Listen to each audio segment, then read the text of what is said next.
So my name is James Lindsey. I'm a regional sales manager for Grow Systems Limited. And firstly, I'd like to say thank you to Adina and the rest of the team for inviting us to provide a talk today. I hear we're the first industry talk of this series, so that's very exciting for us.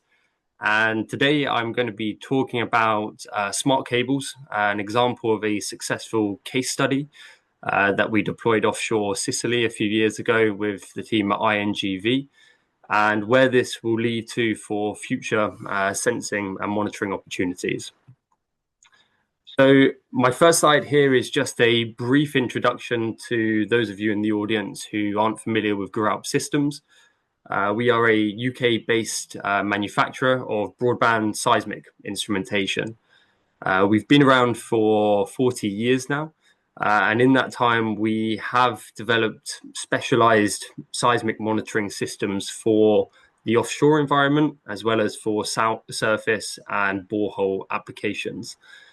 So really today, what I'm going to focus on is that OBS history or experience with offshore instrumentation and how that's led to the development of these smart cable packages. So Gurab's history is quite long with offshore monitoring systems, and really, the development of the smart cable product and system has really been the result of many years of previous development.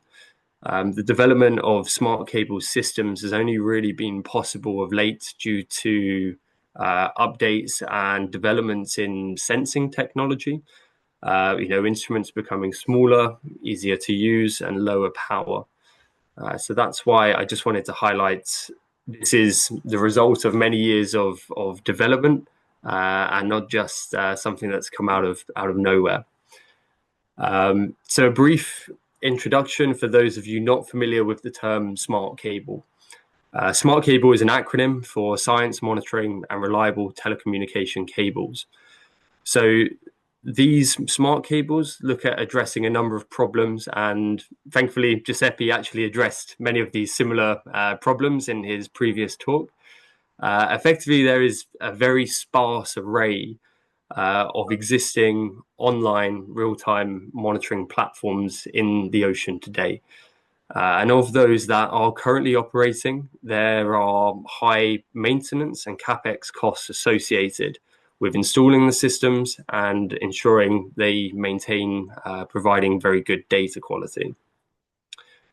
The smart cable solution looks to integrate environmental sensors such as seismic, temperature and pressure sensors into transoceanic telecom cables. And specifically, the idea is to be able to integrate these high performance environmental sensors into repeater housings.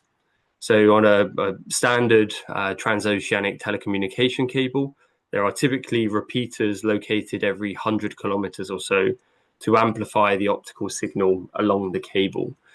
Now, if it's possible to integrate environmental sensors into these enclosures, then all of a sudden putting these sensors on the seafloor can piggyback on that existing power and communication infrastructure, and also to an extent the deployment infrastructure also. So this, as Giuseppe was saying, has very good potential for global adoption. There's over 1 million kilometers of operational subsea cable today. And, for a smart cable system, really, we're looking at new cables going into the ocean in the future. So just as a bit of a proxy, in 2024, around 140,000 kilometers of new subsea telecom cable was deployed. So this gives you an idea for the potential scope that smart cables could bring for global ocean monitoring. And from a cable operator point of view, the data also has value. It's not just for the scientists that the sensors provide value. There's also an element of value for the operators being able to get state of health information about the environment around the cable itself. So with this, I'll lead on to the case study from Sicily that Gurab supplied for INGV in Italy. This was the first successful demonstration that environmental sensors could be deployed in a telecommunication style cable and provide good quality data. So the figure on the top right here shows the location of the system. The system was a 21-kilometer cable that connected to an existing EMSO wetmate observatory in the Western Ionian Sea. And this 21-kilometer system included 3 instrumented repeaters. Each instrumented repeater included a dry component, including a broadband seismometer and force balance accelerometer, and a wet instrumentation pod with pressure and temperature sensors. The system has been installed since 2023 and has been performing as expected, providing good quality broadband acceleration and temperature data. There has been an issue with the pressure sensors going offline since the deployment, which is an issue we are still investigating.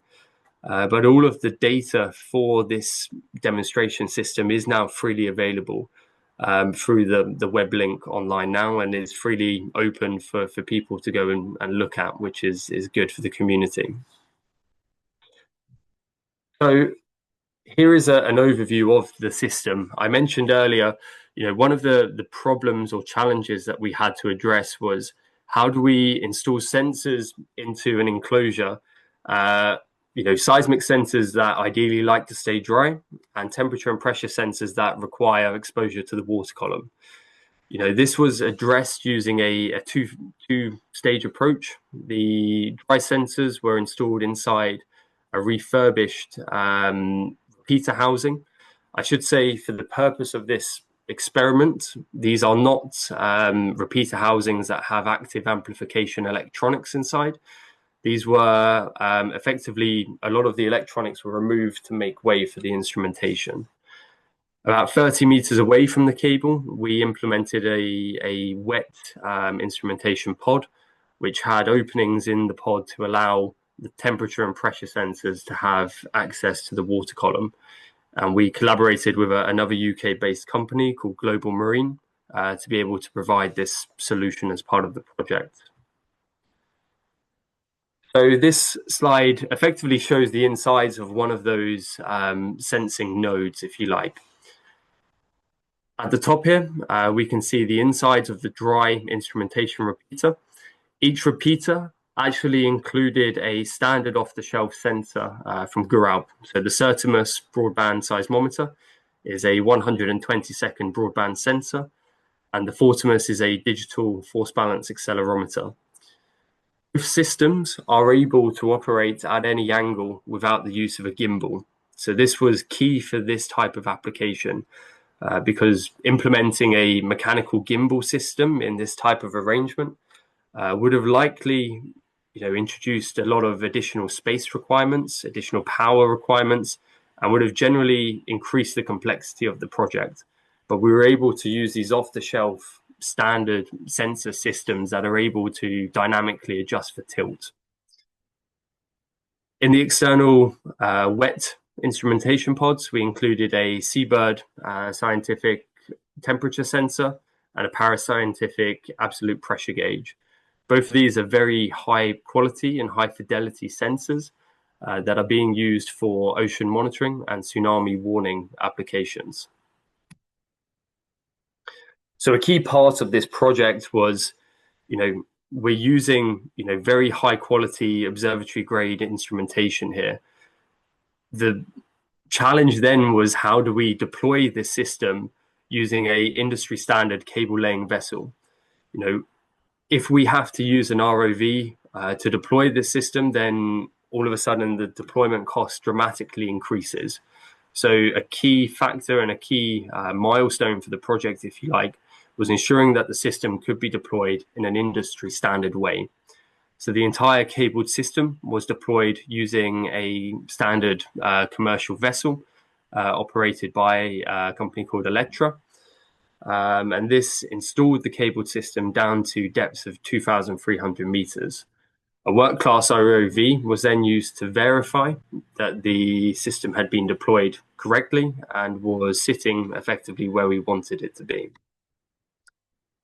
So on the screen now are some photographs of the installation process. At the top here, you can see the wet instrumentation pod. This had three openings at 120 degrees around the circumference of the module, which allowed for water to access those temperature and pressure sensors, no matter the orientation that they landed on the seafloor. You can see some of the universal joints we used during the installation over here. And at the bottom, we have the dry instrumentation repeaters that housed the seismic instrumentation. So the system was successfully deployed in December of 2023.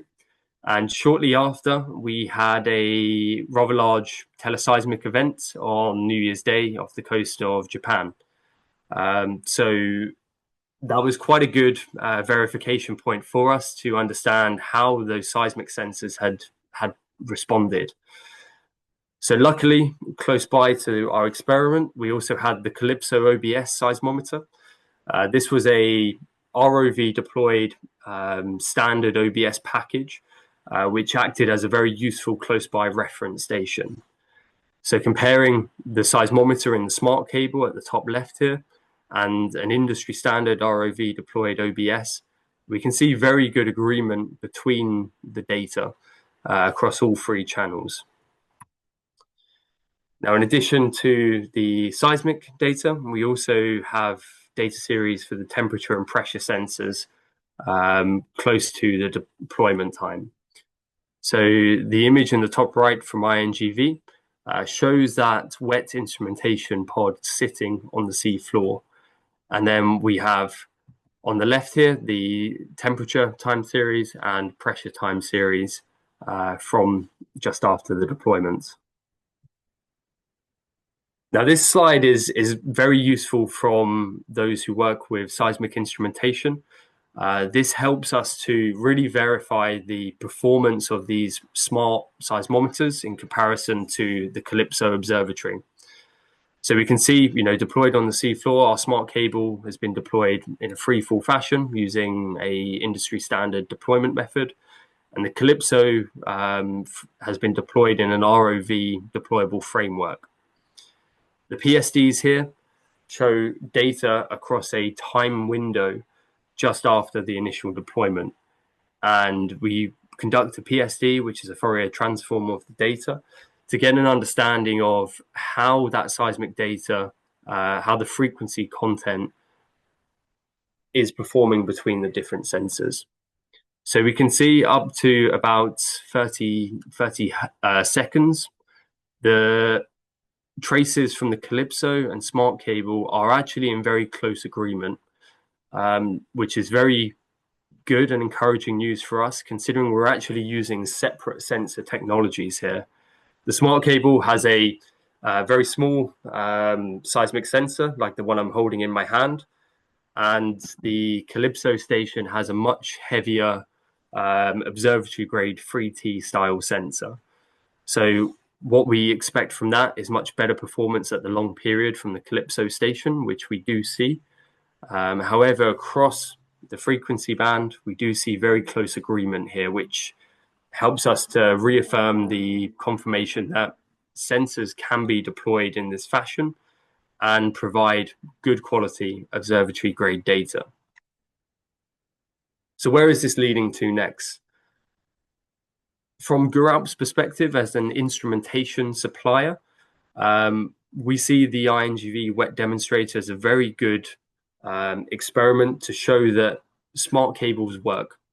They demonstrate that sensors can be deployed in this fashion and provide useful data for the scientific community. The next steps is then taking this a step further and repackaging the sensor modules to fit with industry standard systems. Guralp, as an instrumentation supplier, doesn't really have any interest in suddenly manufacturing telecommunication cables or repeaters or entire systems. However, we want to enable the industry to be able to offer these types of sensors in their proposals for the scientific community. So we're working on the same modules that have been demonstrated as part of the wet demonstrator. So the Certis broadband OBS, the Fortis FBA, and the Minimus data acquisition system, and effectively repackaging these into smaller modular components that are then able to fit into more compact industry standard repeater housings that would be deployed today.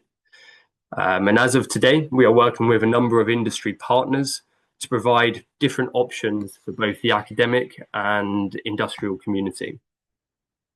So the first slide here is a slide from one of our partners, Subphoton, who are an Italian manufacturer of repeaters.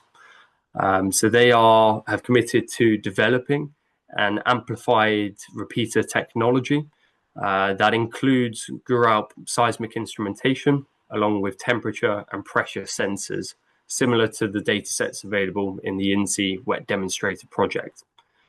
So they are going to use a system that has both wet and dry components within the repeater housing. So a single repeater housing will offer all data. The system also has the advantage of being able to offer amplification for up to 6 or 8 fiber optic pairs. So this strikes quite a nice versatile balance between the scientific requirements, but also what we have to remember is the operators of these cables, they rely on the income generation from these fiber optics and the data traffic. So it's important that these repeaters can also still be used to get that industry buy-in. And a second, slightly different approach is something more aimed at the academic community. So this has been given a number of different labels, one of which is Smart Plus. And this is the idea of being able to deploy, if we're going to the effort of making instrumentation that can be deployed in an inline fashion using relatively cheaper deployment methodologies, then this can also be leveraged by the academic and monitoring communities for dedicated sensing cables. So on the screen now is an example of one offering from SubConnect, which is a division of Global Marine, which is effectively an inline sensor package, includes accelerometer, broadband seismometer, and a MEMS clinometer, alongside wet sensor pod that we described earlier. One key difference, part of this offering, is a wetmate connection unit or gateway. Now, this could be potentially very interesting for the academic community because it allows cables to be deployed as part of a standard telecommunication cable initially, and then provides the flexibility to come back at a later date and use an ROV to deploy external sensor packages. So the connector within this unit provides communications and it provides power. So this is very useful as part of a communication cable, but is also very useful as part of a dedicated sensing cable because you are able to deploy sensors in line and get relatively cheap data from those, and then have the freedom and flexibility to come back and maybe improve the data quality with new sensor technologies. We have to remember these cables are generally specified for 25-year deployments. So it's quite possible within that 25-year timeframe that technologies will progress. And having this plug and play functionality therefore allows for greater flexibility in changing the scope of the mission, if you like, down the line. I believe that is my last slide. So yeah, happy to answer any questions if there's time.